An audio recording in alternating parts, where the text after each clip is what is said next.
ओम शांति। बाप दादा बोले, मीठे बच्चे, नींद को जीतने वाले बनो। रात को जाग कर ज्ञान चिंतन करो। बाप की याद में रहो तो खुशी का पारा चढ़ेगा। प्रश्न: भारत में अनेक छुट्टियां होती है, लेकिन संगम युग पर तुम्हें एक सेकंड की भी छुट्टी नहीं मिलती है। क्यों? उत्तर: क्योंकि संगम युग का एक एक सेकंड मोस्ट वैल्यूएबल है। उसमें श्वासों श्वास बाप को याद करना है, रात दिन सर्विस करनी है। आज्ञाकारी वफादार बन याद से विक्रम विनाश करके इज्जत के साथ सीधा घर जाना है। सजाओं से छूटना है। आत्मा, शरीर और आत्मा दोनों को कंचन बनाना है। इसलिए तुम्हें एक सेकंड की छुट्टी नहीं। अच्छा गीत: हमारे तीर्थ न्यारे हैं।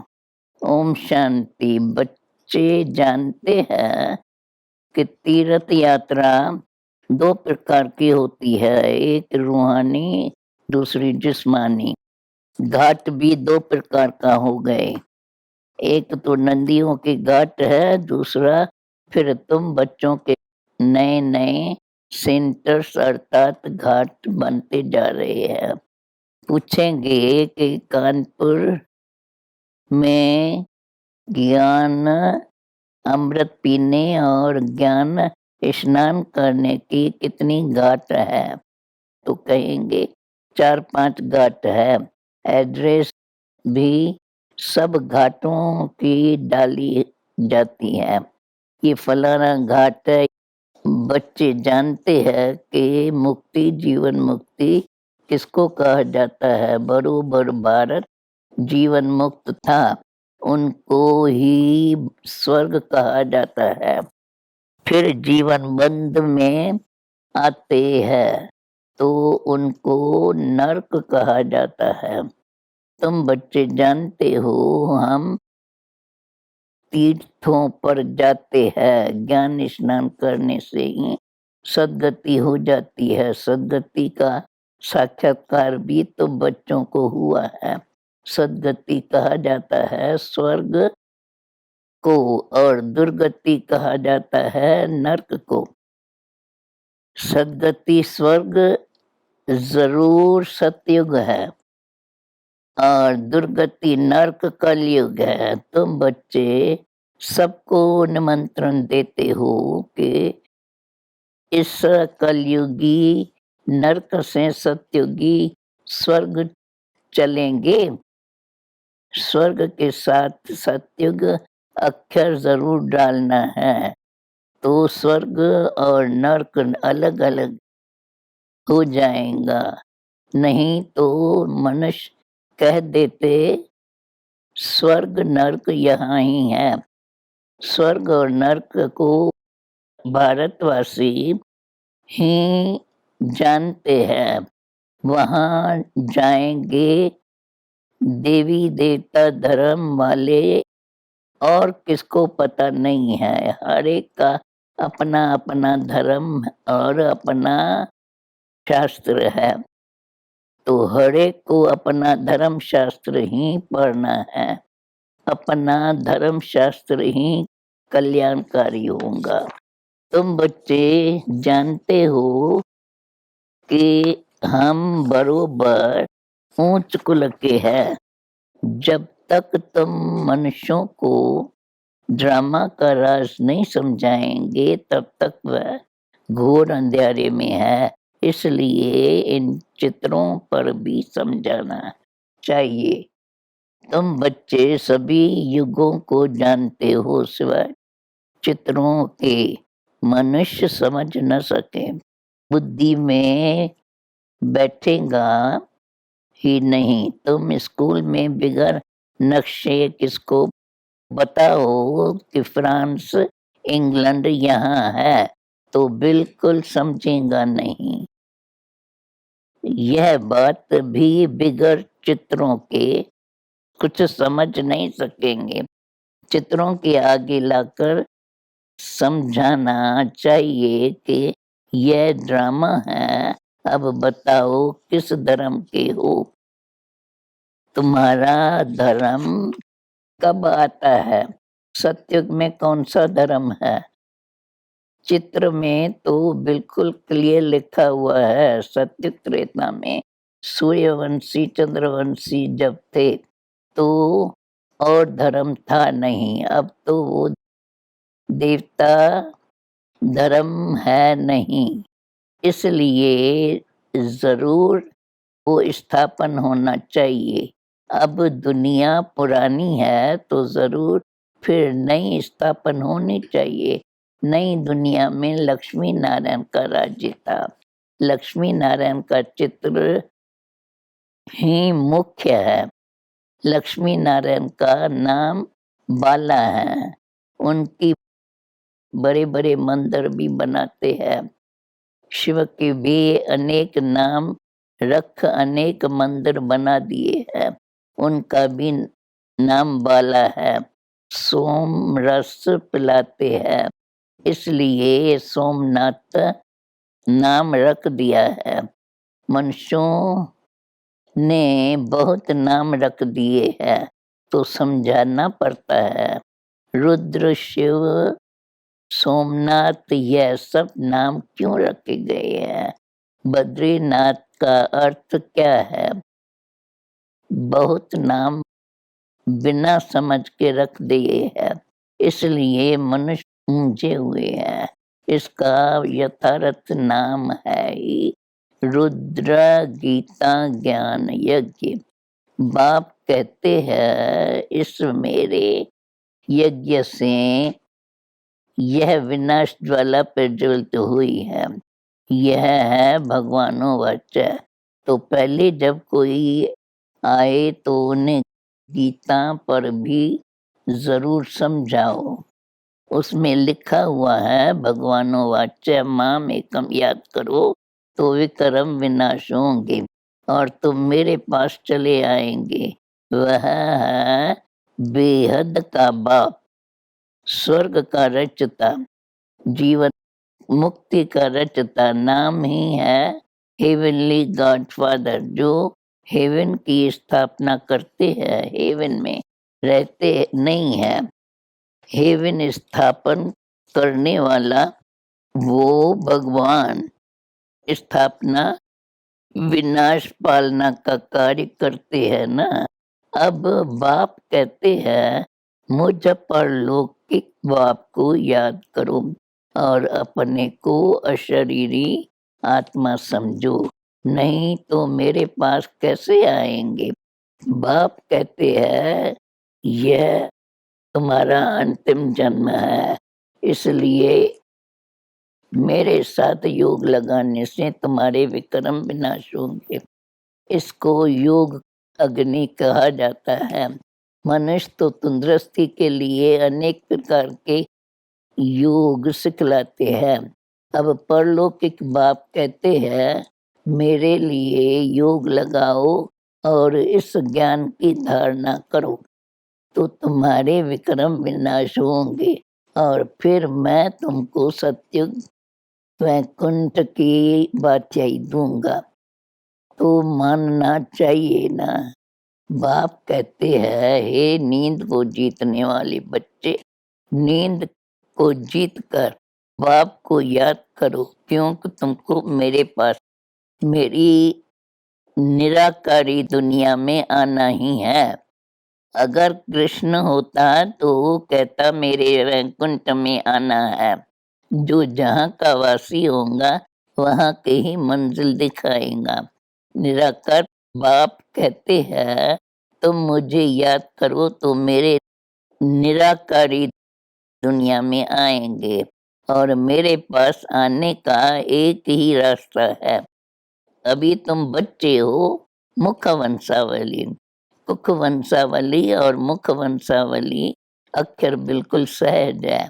अभी तुम कहते हो बाबा मैं तेरा हूँ, मैं भी कहता हूँ बच्चे तुम मेरे हो। तो अब तुम मेरे मत पर चलो। तुम जानते हो भारत जब स्वर्ग था तब बाकी इतनी सब आत्माएं कहाँ थी। मुक्ति धाम में वहाँ है ही एक धर्म, इसलिए ताली बजती नहीं, लड़ाई झगड़े का नाम नहीं। यह लोग सब भल कहते हैं हम हिंदू चीनी भाई भाई है, परंतु है कहाँ। ये तो लड़ते रहते हैं, गाते हैं पतित पावन सीताराम, तो जरूर खुद पतित है तब गाते हैं। पावन दुनिया कहा जाता है सत्युग को, पतित दुनिया कहा जाता है कलयुग को। यह भी मनुष्य नहीं समझ सकते हैं, कितनी मलिन बुद्धि है। हम भी समझते नहीं थे, तमो प्रधान बुद्धि होने से सब भूल जाते हैं। बाप कहते हैं तुम बिल्कुल बेसमझ बन पड़े हो। तुम कितने समझदार थे, तुम 100 देवता सतो प्रधान थे, अब बेसमझ शूद्र बन पड़े हो। तुमने स्वर्ग में कितने सुख पाए। तुम भारतवासियों का ऊंचते ऊंच कुल था, देवी देवताओं का। अब तुम कितने तुच्छ नर्कवासी बने हो। यह बाप ही आकर अपने बच्चों को कहते हैं। बच्चे फील करते हैं बरोबर हम सो पूज्य देवता थे, फिर पुजारी बने। बाबा ने कितना समझदार बनाया है, अब फिर बना रहे हैं। यह बातें रात को चिंतन कर बहुत खुशी में आना चाहिए। अमृत वेले उठकर बाबा को याद करो और यह चिंतन करो तो खुशी का पारा बहुत चढ़ेगा। कई बच्चे तो सारे दिन में एक सेकंड भी याद नहीं करते, बल यहाँ सुनते हैं परंतु बुद्धि योग और तरफ है। निराकार परमात्मा किसको कहा जाता है वह भी नहीं समझते हैं। स्कूल में कोई कोई 2-3 बार भी नापास हो पड़ते हैं, अक्षर पढ़ नहीं सकते है तो फिर स्कूल ही छोड़ देते हैं। यहाँ भी पढ़ाई समझ में नहीं आती तो छोड़ देते हैं। माया जोर से थप्पड़ लगा देती है, विकार का घूसा लगा और सत्यानाश। माया ऐसी प्रबल है, बड़ी दुस्तर है। तुम्हारी बॉक्सिंग कोई मनुष्य से नहीं है परंतु माया से है। हम माया पर जीत पाते हैं, इसके लिए तुम बच्चों को बहुत पुरुषार्थ करना चाहिए। प्रैक्टिस हो जाएंगी। भगवान वाच सभी बच्चों प्रत है, सिर्फ एक अर्जुन प्रत नहीं, सभी युद्ध के मैदान पर है।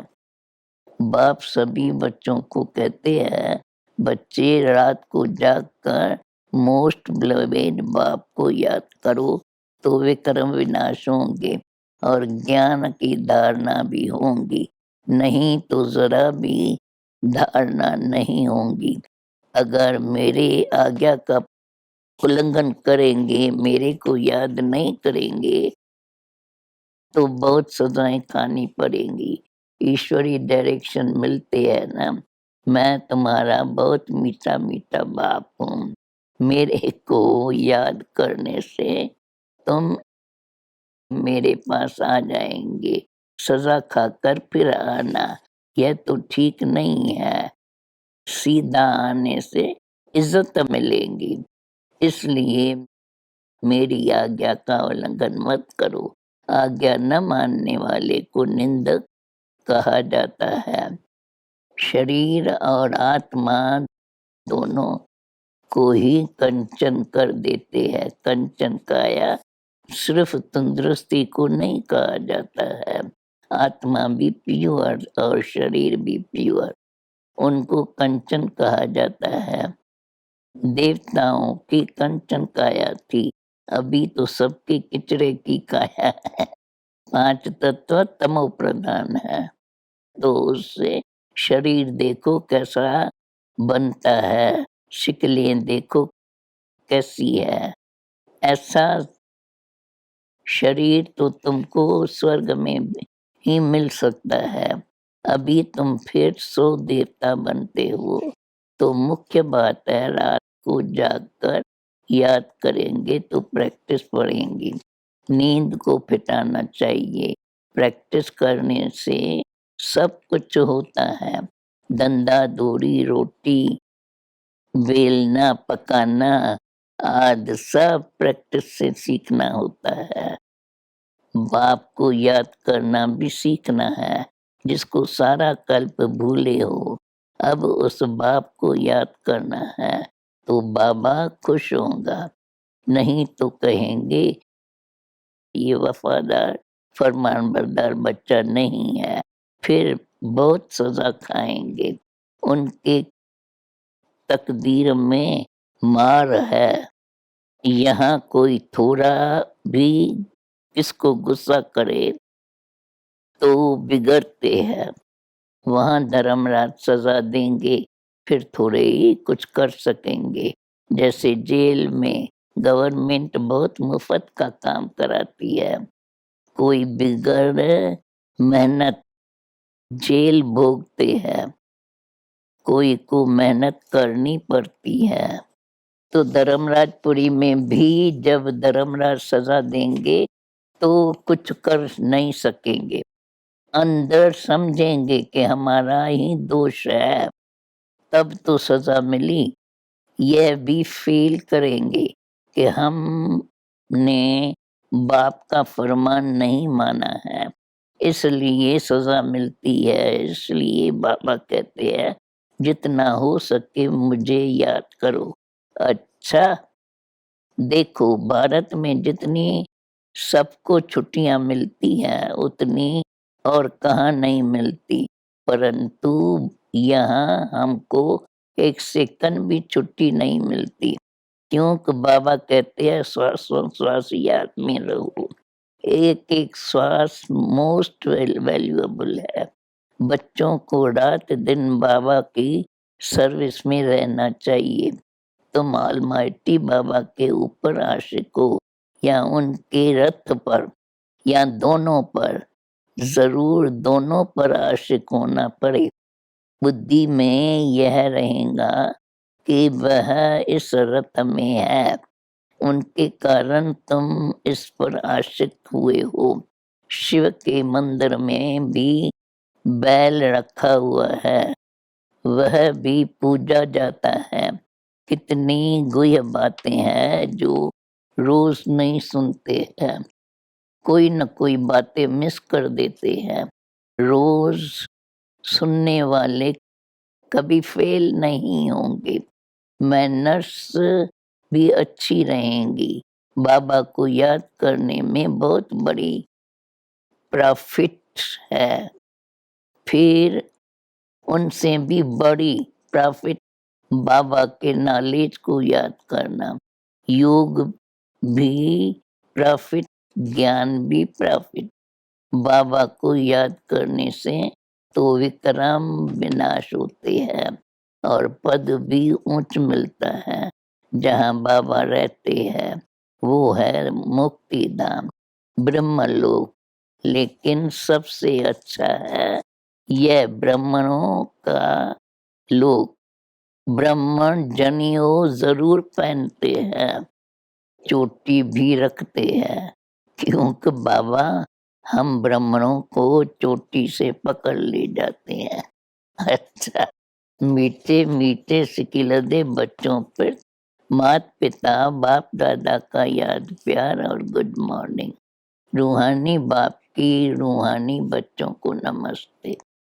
धारणा के लिए मुख्य सार, शरीर और आत्मा दोनों को कंचन बनाने के लिए बाप को याद करने की आदत डालनी है।